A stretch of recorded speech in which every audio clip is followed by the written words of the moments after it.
Ladies and gentlemen, welcome back to another episode of Unbettable. I'm Mondo here today with just Gary. Holmes is busy tonight. We had to get this episode pumped, dumped, ready to go for you guys before the NCAA championship starts. So, without further ado, Gary Gowdy, we have the NCAA men's championship. We also saw that the women's championship happened last night with record viewership. Absolutely insane game. Caitlin Clark just falls barely short of securing that title. But South Carolina, the team that is built from the ground up, stud after stud after stud on the roster, proves once again why a deep team is better than a star player. What was your major takeaway of this? What did you think coming out of that game? That it's important to be big in women's basketball. The big girl, I think her last name's Cardozo, that plays for South Carolina was an all-star last night. I mean, nobody could really block her. She was boxing everybody out with ease. She was literally using her body to set up plays, which I know is like a fundamental of basketball, but it allowed the shooter to just get by anybody. And I think ultimately they were just better. I mean, Caitlin Clark came out really hot. Started off with a damn near logo three. But like you said, there's not really an I in team, so you know the rest of her team stepped up. Then I really think that they could have done it, but I mean, what a season for South Carolina. They deserve Mm-hmm. their flowers for sure. Um, Undefeated. yeah. Undefeated. I mean, that's a crazy, crazy thought. They were undefeated. That's why it was such a viewed matchup. I mean, you look at the numbers, 18.7 million viewers. The peak was at 24 million. Uh, just to kind of talk about that, it it's the most watched basketball game since 2019. And a lot of you guys remember what happened in 2019. We won't get to that, but excluding football, Olympics, this is the most watched sporting event since then. Period. What happened in 2019? What I'll let you look it up, Gare. Good luck, what pal. sport is it? Is it when the guy like popped his shit out of his leg? No, that was a long time ago. That was Kevin Ware. But I'll let you look it up. I want to get into this preview so we can get this shit going real quick and get it uploaded. Purdue 34 and 4, UConn 36 and 3. The battle of the one seeds, the battle of the Titans tonight, 9:20 p.m. God forbid we start it any earlier. It's a fucking Monday night, but we'll get over that. Line 146 and a half. It has moved up a point. I still think it's set a little low. I'm going to hammer the over in this game. I feel like it's just going to be a battle of who's going to score the most, who's going to get the most boards. I don't think it's going to be a defensive battle. I'm also going to hammer UConn minus 6.5. They have been dominating every single team that they have been matched up against. This Bama team that they just faced, they were said to be the ones to upset them. They blew them out by almost 20 points. So, as far as Zach Edey is concerned, I don't really give a shit about him. Hammering UConn, and it's just not because Julie has Purdue and could win the entire SoFlo bracket challenge. It's not just because of that, Gary. It's because I believe in UConn. Yeah, I mean, I think UConn definitely has this one in the bag before the game even starts. I mean, on paper, they are dominant, and in the games they've been shown it. I mean, I saw a stat today that in all 11 games they have covered their spreads and won their games. I mean, if you've been betting on UConn, you're a rich man. But I do think it's going to be a really good game. Um, I just think UConn, I mean, they have it all together. I mean, Destiny is right there in front of them to, Yep. get the repeat win, and I think they'll do everything they can to ensure that. So I like UConn in this one. Yeah, I mean, 54.5% of people are backing UConn. It's honestly a no-brainer. Purdue has always been one of those teams that's been hard to trust over and over again. like a Gonzaga, like an Xavier. Purdue's just somehow found a way to keep going this season. It has a lot to do with the 7'4" giant that they have at the base of the court, but UConn, pound for pound, the strongest team arguably ever in the history of college basketball. I mean, just they have been dominant all season long, and this game will be no exception. Um, Before we get any further into like a Masters conversation, a massive ruling came out today. Gary, I don't know if you saw it, but it was something we definitely talked about before, and that is the NAIA, right? The collegiate kind of athletic group. Anyway, they have banned trans athletes from women's sports. Another step in the right direction for women's sports. I mean, can we agree on that? Yeah. So where we were was we were at a point where women's sports was getting a lot more viewership, a lot more intriguing. You insert trans athletes in there, it defeats the entire purpose of women's sports. And now we have unanimously overturned that. Just absolutely incredible news. Just top to bottom, women's sports once again back where it needs to be and continuing the trend in the right direction. Any takeaways from that, Gary?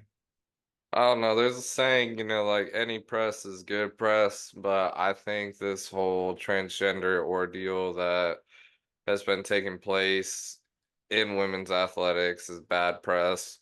Mm-hmm. It really just takes away from the girls that are out there elevating their sport and getting better every day. And I do believe that transgender athletes should have an opportunity to compete as well. I just think that since the issue, not even the issue, but the situation is so new, it's going to take a while for people to figure out how to accurately allow them to compete. Yeah. And you really like, I hate to say it, but the only way that you're going to get that is if you give them their own league, Yeah, which, based on the numbers and the way everything is working out in terms of men, women's athletics, the amount of transgender athletes, like, there are not enough to justify an entire new league. yeah, I'm not saying that won't happen eventually, but it's tough to justify right now giving them their own league. yeah, So I'm gonna sit here, I'm gonna keep watching it closely, but at the end of the day, this is a massive win. It's a massive win for women's sports, and I am thrilled about it because it's fraudulent what they were doing, right? Transitioning, coming, being the best in women's sports. It's not fair. Uh, Women's athletics has suffered a lot, and they don't need that on top of it. So it's just a massive win all the way around. And I'm so glad you kept saying it's bad press, because it is. It's bad press that we finally overturned. So that's kind of where that is. I'm sure we're going to get updates after updates on what we think is right, what we think is wrong. But at the end of the day, women's athletics takes another hurdle forward. That's just how it is. Gary, I want to turn it over to you now. We have the Masters coming up this week. Practice rounds have started today. We saw Tiger Woods out there messing around a little bit. Who, what, where, when, why, how? What are you looking at for the Masters this weekend? mm. Um, there's a lot, of course. A lot of people are playing really good. It's also always really interesting, to watch these majors because you get to see some live golfers kind of return to, main stage, and for a lot of us, it's the only time we really get to see them play, so that's always interesting. But I think there are some names to look out for. Xander Schauffele, of course. or not Xander Schauffele, sorry, Scotty Scheffler. Um, of course, call me a bandwagon, call it what you want. He is going to be the one to watch. He is favored to win the tournament, I'm pretty sure. I mean, he's won two tournaments this year already, came in second in another one. He has won a Masters before. He knows what it takes. Another person that I will be watching is Hideki Matsuyama. Hideki has kind of started off pretty good this year. He has a tourney win under his belt. He has also won a Masters in his past. So he knows what it takes to win in Augusta. And then finally, of course, Tiger Woods. Um, I really don't know what to expect from Tiger. I think that Augusta is a pretty demanding course, not only to play, but also to walk around on. The elevation changes are pretty drastic on some of the holes. Hmm. Um, and that's definitely going to take a toll on his legs. So I feel like that is something to keep an eye out for. Um, but yeah, I think it's going to be a great tournament. A lot of people are rooting for Rory. It would be great to see Rory win it.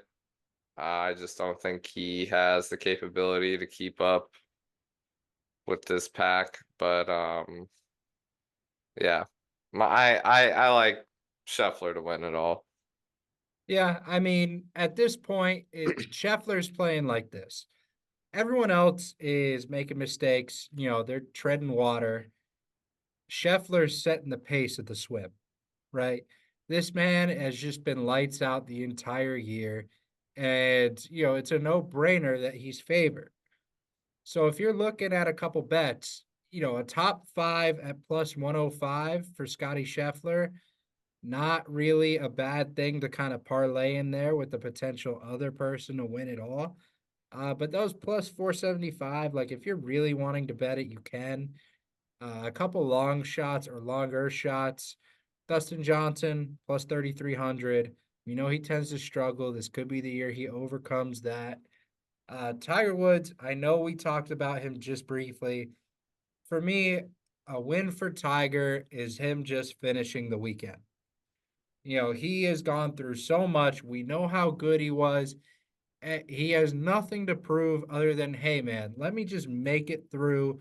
I don't want to have to pull out of the tournament. I want to be able to finish. And I think that's what we would see as a win for him. If he somehow, by the grace of God, pulls out a win, those plus 10,000 odds, those are looking real nice. I got to be honest with you. But a Uh, couple other, what's sorry. up? No, keep going. Couple other names that I was looking at. Justin Thomas plus 3,300. It's been a down year for him. This is the time and place to step it up. Jordan Spieth plus 2,200. We know he struggles here, but at plus 2,200, it's a pretty solid matchup. And then my personal favorite pick for this, obviously, we know it. It's Brooke Koepka. He came off a letdown last year where he blew it at the end. This could be the time, and in my opinion, this will be the time that we see Brooks take it to the next level, finish it up. Gary hates it because he's a Bryson guy. We know the history there. He's got a good reason for liking Bryson, so I won't hold it against him anymore. But Brooks is my pick to win it all because I don't want to take Scheffler. I don't think Rahm will go back to back. Rory will find a way to choke. I mean, that's just how it is. There's a couple plays I just saw that I really like. On Hard Rock is where I'm seeing all these right now. There's a bet as to whether or not there will be a hole in one. Yes, minus 225, no, plus 160. I would hammer yes. There's usually always a hole in one at Augusta, especially on I think it's called Amen Corner. This is where a lot of those big hole in ones happen, where they roll all the way down. Then there's also an opportunity to bet on people to make the cut. And you could also parlay these, so I wouldn't shy away from it because there's some pretty big names on here. Scotty Scheffler, Rory McIlroy, John Rahm, Xander Schauffele, Hideki, Brooks, Jordan. Wyndham Clark. I mean, there's some pretty good names on here that should most likely make the cut, so I would look out for those. Um, and then you can also bet on top American, top Asian, top Australian, etc. For Asian, I would definitely take Hideki as the top Asian to finish at plus 125. So those are my plays for that. Okay. And, this is going to be a great tournament to watch. There's a lot of big names, a lot of drama heading into it. So stay tuned, watch it. I promise it's worth it. Now, to turn it over to the final story of the day, obviously, this is arguably the biggest story of the day, being John Calipari leaving Kentucky, going to Arkansas. This guy has won over 400 games in Kentucky. He's absolutely revered there. No longer the coach there. Uh, Gary, what are your thoughts hearing this news? If you want Gary me to, has no thoughts, and that's okay. I was kind of putting him on the spot. It's no big deal. At the end of the day, this is really big news for everyone involved in college basketball. He is one of the blue blood coaches that you talk about when it comes to men's hoops, and he's looking for a change of scenery. Arkansas is on its way up. Kentucky, as we've seen, on their way down when it comes to playing basketball. So Arkansas, this is a big move for you. Kentucky, this is also a big move for you, shockingly, because you finally get the breakaway from Coach Cal. You can finally figure out your future path, your one way forward. So I see this as a win on both ends. Coach Cal is going to build up a great program. Kentucky is going to essentially reset, and it's going to do them wonders. They will make it past the first round next year. They will. That's just how it works. We all know it. So that's really all I had to add. Gary, anything else you wanted to add before we wrap it up? nope. All right. We will see you guys on the next episode. If you enjoyed, please make sure to like, subscribe, share with everyone you know. We'll see you on Wednesday. Peace.